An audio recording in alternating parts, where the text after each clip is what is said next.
महाराष्ट्राचे आराध्य दैवत, ज्याच्या दर्शनासाठी लाखो वारकरी आषाढी कार्तिकीला ऊन वारा पाऊस याची तमा न बाळगता शेकडो मैल चालत येतात, तो म्हणजे पंढरपूरचा विठ्ठल. परंतु गेल्या अनेक दशकांपासून महाराष्ट्राच्या आणि देशाच्या विचारवंतांमध्ये, इतिहासकारांमध्ये एक महत्त्वाचा आणि मूलभूत प्रश्न चर्चेला जात आहे की पंढरपूरचा विठ्ठल नेमका कोण आहे. विठ्ठलाच्या मूर्तीची ठेवण, त्याचा शांत चेहरा, कमरेवर ठेवलेले हात आणि सर्वात महत्त्वाचं म्हणजे वारकरी संप्रदायाची समतेची शिकवण, या सगळ्याचा संबंध थेट तथागत गौतम बुद्धांशी जोडला जातोय. भारताचे संविधान निर्माते डॉक्टर बाबासाहेब आंबेडकर यांनी ठामपणे सांगितलं होतं की पंढरपूरचा विठ्ठल हा दुसरा तिसरा कोणी नसून तथागत बुद्धच आहे. फक्त बाबासाहेबच नाही तर संत नामदेवांपासून ते संत एकनाथ आणि संत तुकारामांपर्यंत अनेक संतांनी आपल्या अभंगांमधून विठ्ठलाला बुद्ध मानला आहे. तसेच प्रबोधनकार ठाकरे यांनी आपल्या देवळांचा धर्म आणि धर्माची देवळे या पुस्तकात यावर सडेतोड भाष्य केलं आहे. आज आपण संपूर्णपणे ऐतिहासिक पुरावे, संतांचे अभंग, डॉक्टर बाबासाहेब आंबेडकरांचे संशोधन आणि प्रबोधनकार ठाकरेंचे विचार यांच्या आधारावरती या प्रश्नावर सविस्तर चर्चा करणार आहोत. नमस्कार, मी संकेत आणि आपण पाहत आहात मुंबई आउटलुक. या चर्चेची सुरुवात आपण डॉक्टर बाबासाहेब आंबेडकरांच्या विचारांपासून करूयात. डॉक्टर बाबासाहेब आंबेडकर हे केवळ एक नेते नव्हते, तर ते इतिहासाचे गाढे अभ्यासक, चिंतक आणि मानववंशशास्त्रज्ञ होते. त्यांनी भारताच्या प्राचीन इतिहासाचा, विशेषतः बौद्ध धर्माच्या ऱ्हासाचा आणि ब्राह्मण धर्माच्या पुनरुत्थानाचा सखोल अभ्यास केला होता. बाबासाहेबांच्या मते महाराष्ट्रातील पंढरपूरचे विठ्ठल मंदिर हे मूळचे एक बौद्ध विहार होते आणि विठ्ठलाची मूर्ती ही तथागत गौतम बुद्धांचीच आहे. बाबासाहेबांनी या संदर्भात अनेक ऐतिहासिक दाखले दिले आहेत. त्यांचं म्हणणं होतं की जेव्हा भारतात बौद्ध धर्माचा प्रभाव कमी करण्यासाठी आणि ब्राह्मणशाहीचे वर्चस्व पुन्हा प्रस्थापित करण्यासाठी मोहीम राबविली गेली, तेव्हा अनेक बौद्ध विहारांचे रूपांतर हिंदू मंदिरांमध्ये करण्यात आले. पंढरपूर हे त्यापैकीच एक प्रमुख केंद्र होते.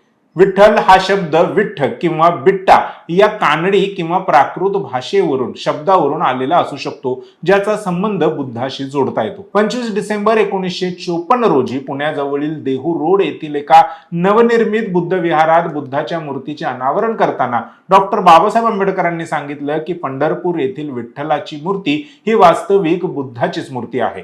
ते पुढे म्हणाले की पांडुरंग हे नाव पुंडलिक यावरून आलं आहे. पुंडलिक म्हणजे कमळ आणि पाली भाषेत कमळाला पांडुरंग म्हटलं जातं. त्यामुळे पांडुरंग म्हणजे दुसरं तिसरं कोणी नसून बुद्धच होते. त्यांच्या मते बौद्ध धर्म नष्ट करण्यासाठी ब्राह्मणांनी स्थापन केलेल्या इतर अनेक देवदेवतांची पूजा करणाऱ्या सामान्य लोकांच्या दोलायमान वृत्तीमुळे भारतातून बौद्ध धर्म नाहीसा झाला.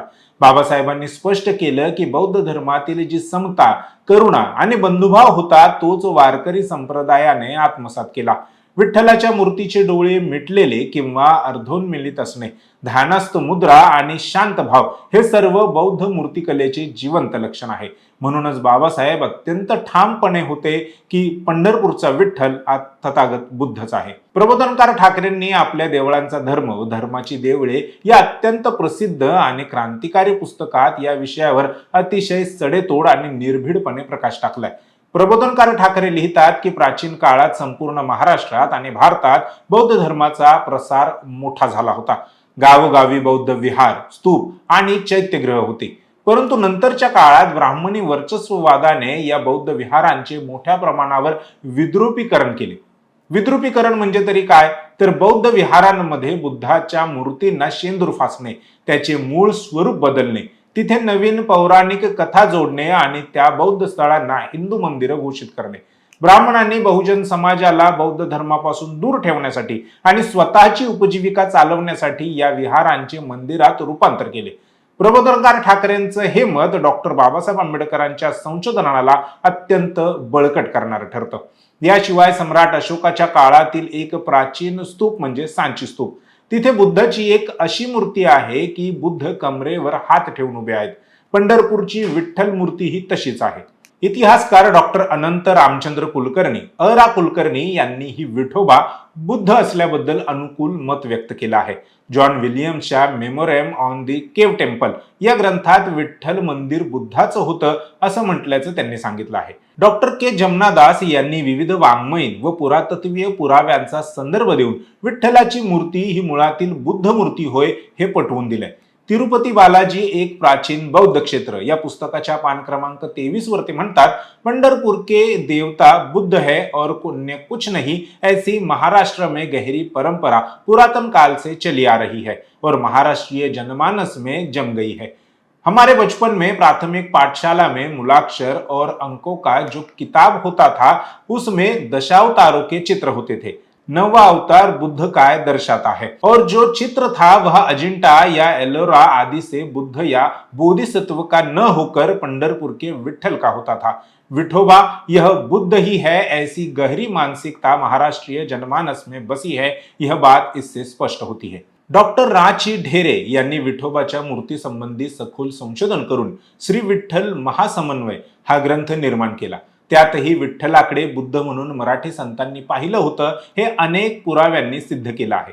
नामदेवाची शिष्या जनाबाई म्हणते, होवनिया कृष्ण कंस वधेयेला, आता बुद्ध झाला माझा सखा। संत वाङ्मयाचा अभ्यास केला तर आपल्याला याचे अनेक पुरावे मिळतात।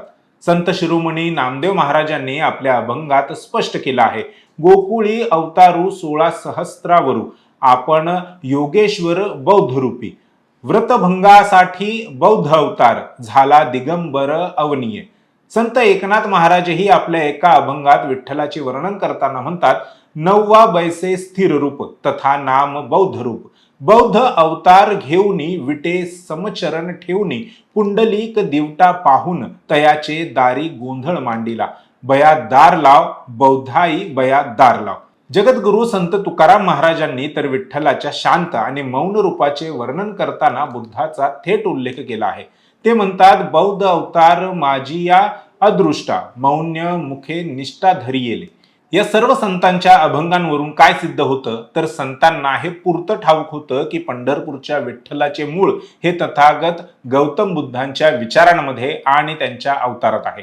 संतांनी विठ्ठलाला कधीही हिंसक किंवा शस्त्रास्त्रांनी सज्ज असलेल्या देवांच्या रूपात पाहिलं नाही, तर त्याला नेहमी बुद्ध रूप म्हणूनच पूजलं। तुम्ही जर इतर देवांच्या मूर्ती किंवा चित्र पाहिलं तर तुम्हाला काय दिसतं? विष्णूच्या हातात गदा असते, शंकराच्या हातात त्रिशूळ असतं, रामाच्या हातात धनुष्यबाण, कृष्णाच्या हातात सुदर्शन चक्र किंवा इतर देवी देवतांच्या हातात कोणती ना कोणती प्राणघातक शस्त्र असतात। देवाला दुष्टांचा संहार करणारा, युद्ध करणारा दाखवलं गेलंय, परंतु पंढरपूरच्या विठ्ठलाकडे पाहिलं तर विठ्ठलाच्या हातात कोणतंही शस्त्र नाही, तो पूर्णपणे निशस्त्र आहे। त्याचे दोन्ही हात कमरेवर आहेत, त्याचा चेहरा अत्यंत शांत आणि ध्यानस्थ आहे। जगाच्या इतिहासात संपूर्णपणे निशस्त्र, शांत आणि अहिंसेचा संदेश देणारी एकमेव मूर्ती कोणती असेल तर ती तथागत गौतम बुद्धांचीच आहे। बुद्धाने कधीही शस्त्राचा वापर केला नाही, त्यांनी केवळ प्रेम, करुणा आणि शांततेच्या बळावर जग जिंकलं। विठ्ठलाच्या हातातील शस्त्रांचा अभाव आणि त्यांची शांतता मुद्रा ही खऱ्या अर्थाने बुद्धाच्या शांततेचे आणि अहिंसेचे प्रतीक आहे। विठ्ठलाचे हे रूप ब्राह्मणी किंवा वैदिक परंपरेतील देवांपेक्षा पूर्णपणे भिन्न आणि बौद्ध परंपरेशी तंतोतंत जुळणारे आहे। वैदिक ब्राह्मण धर्मीय मंदिरांमध्ये प्राचीन काळापासून काय नियम होते तर तिथे जाती व्यवस्था अत्यंत कडक होती। विशिष्ट जातीच्या लोकांनाच मंदिरात प्रवेश होता, तर शूद्र आणि अतिशूद्रांना मंदिराच्या बाहेर ठेवलं जायचं। ज्ञान संपादन करण्याचा अधिकार फक्त उच्चवर्णीयांनाच होता। परंतु पंढरपूरच्या विठ्ठल मंदिराचा इतिहास काय सांगतो? जरी मधल्या काळात तिथे जातीभेद घुसवण्याचा प्रयत्न झाला तरी मूळ वारकरी संप्रदायाचा पाया हा समतेवर आधारलेला आहे। वारीमध्ये कोणत्याही जातीचा, धर्माचा किंवा पंथाचा माणूस एकत्र येतो, एकमेकांच्या पाया पडतो, तिथे कोणी लहान किंवा मोठा नसतो आणि हीच समतेची भावना तथागत गौतम बुद्धांच्या धम्माचा मूळ पाया आहे। बुद्धाने 2500 वर्षांपूर्वीच वर्णव्यवस्था व भेदभाव नाकारला होता। त्यांनी आपल्या संघात राजे महाराजांपासून ते अगदी सामान्य कामगारांपर्यंत सर्वांनाच समान स्थान दिले। ज्ञान मिळवण्याचा अधिकार सर्वांनाच दिला। वारकरी संप्रदायात आपल्याला सर्व जातींचे संत पाहायला मिळतात। संत चोखामेळा, संत सावतामाळी, संत गोरा कुंभार, संत रोहिदास, संत सेनानावी, संत ज्ञानेश्वर व संत एकनाथ ब्राह्मण, संत तुकाराम। जर वारकरी संप्रदाय हा ब्राह्मणी विचारसरणीचा असता तर या सर्व जातींच्या संतांना ज्ञानाचा आणि भक्तीचा अधिकार मिळाला असता का? नक्कीच नाही। ज्ञान संपादन करण्याचा आणि ते समाजापर्यंत पोहोचवण्याचा हा जो सर्वांना समान अधिकार वारकरी संप्रदायाने दिला, तो मूळचा बौद्ध तत्वज्ञानातूनच आलेला आहे. बौद्ध धर्मातील बहुजन हिताय बहुजन सुखाय हा विचारच वारकरी संप्रदायाने पुढे चालवला. म्हणूनच विचारांच्या पातळीवर देखील पंढरपूरचा विठ्ठल आणि तथागत बुद्ध हे एकच आहेत हे स्पष्ट होतं. पंढरपूरचा विठ्ठल हाच बुद्धाचा अंश आहे, बुद्धाचे रूप आहे हे नाकारता येत नाही. हा इतिहास समजून घेणं आजच्या काळात अत्यंत गरजेचं आहे, जेणेकरून आपल्याला आपल्या खऱ्या संस्कृतीची आणि समतेच्या मुळांची ओळख होईल.